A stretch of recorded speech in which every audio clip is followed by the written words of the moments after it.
Excise superintendent వాళ్ళు మాట్లాడుతూ చెప్పడం జరిగింది. కానీ ఈరోజు కథనాలు చూస్తే అది 2.5 సంవత్సరాలు 3 సంవత్సరాల నుంచి జరుగుతోంది. దీనికంతా వైసీపీ హయాంలోంచే మొదట ఆఫ్రికా నుంచి అన్నారు, మళ్ళీ దాని తర్వాత ఇప్పుడు లోకల్గా ఉన్న జోగి రమేష్ ద్వారా జరిగిందని చెప్పి ఒక పొలిటికల్గా తీసుకొని రావడం జరుగుతుంది. నేను ఒకటే చెప్పదలుచుకున్నా, 3వ తేదీ ఇది లోకల్ పేపర్లో వచ్చిన తర్వాత మళ్ళీ 6th వరకు ఎక్కడే కానీ ఏ పేపర్లోనూ రావటం లేదు. ఎప్పుడైతే వైఎస్ఆర్ కాంగ్రెస్ పార్టీ కల్తీ మద్యం గురించి పలు అంశాలుగా ప్రస్తావించడం జరిగిందో, జోగి రమేష్ డైరెక్ట్గా స్పాట్కు పోయి ఇది నారావారి సారా అని చెప్పేసి ఎగ్జిబిట్ చేయడం జరిగిందో, బయట పెట్టడం జరిగిందో, ఆ రోజు నుంచి కూడా దీని మీద మేము పెద్దగా యాక్షన్ తీసుకుంటున్నామని చెప్పేసి చేయడం జరిగింది. దానిలో ఉన్న జయచంద్రారెడ్డి అదేవిధంగా జనార్దన్ అనే వాళ్ళను ఇద్దరిని సస్పెండ్ చేస్తున్నట్టుగా చెప్పడం జరిగింది.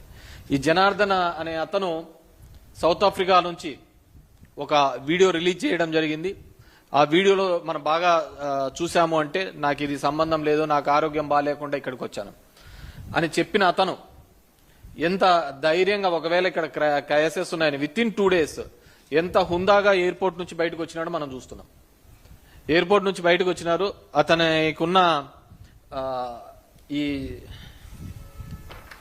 కోర్టుకు సబ్మిట్ చేసిన దాంట్లో కూడా, రిమాండ్ రిపోర్ట్లో కూడా ఆయన్ని తీసుకొని వచ్చినాము. ఈ విధంగా 12 ఎవరో కొద్దిమంది మీడియేటర్ సహాయంతో, ఎవరా మీడియేటర్లు, ఎవరేం మీడియేట్ చేసినారో వాళ్ళు తెలియదు, వాళ్ళు ఏం మీడియేట్ తీసుకొని వచ్చి ఇతనికి ఇది చేసినారు.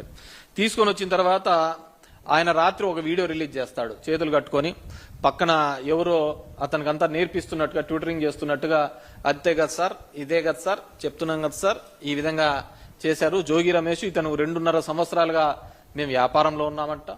జయచంద్రన్ ఇదైతే మలకల్ చెరువులో అయితే చంద్రబాబు నాయుడు గారికి చెడ్డ పేరు వస్తుందంట. ఈ చందమామ కథలన్నీ అల్లుకుంటా రావడం జరుగుతుంది. మేము ఒకటే చెప్తున్నాం, మా వాళ్ళు ఏదైనా ఒక చిన్న ఊర్లో ఒక ఫ్లెక్సీ కట్టాలంటేనే పోలీసు వాళ్ళు వచ్చి అడ్డం పడి చేస్తా అంటారే, ఒక చిన్న పోస్ట్ పెడతా అంటేనే పోలీసు వాళ్ళు వచ్చి చేస్తా అంటారే, అలాంటిది ఇంత పెద్ద ఒక దందా నడుస్తోంది, ఒక దందా చేస్తున్న దానికి వైసీపీ వాళ్ళు చెప్పినాడని ఎంత ధైర్యం ఉంటే జనార్దన్ రావు గారు చేస్తారు చెప్పండి. జనార్దన్ రావు ఒక వైసీపీ అతను చెప్పాడని చెప్పి జనార్దన్ రావు ఇంత పెద్ద స్కెచ్లో చేస్తాడా?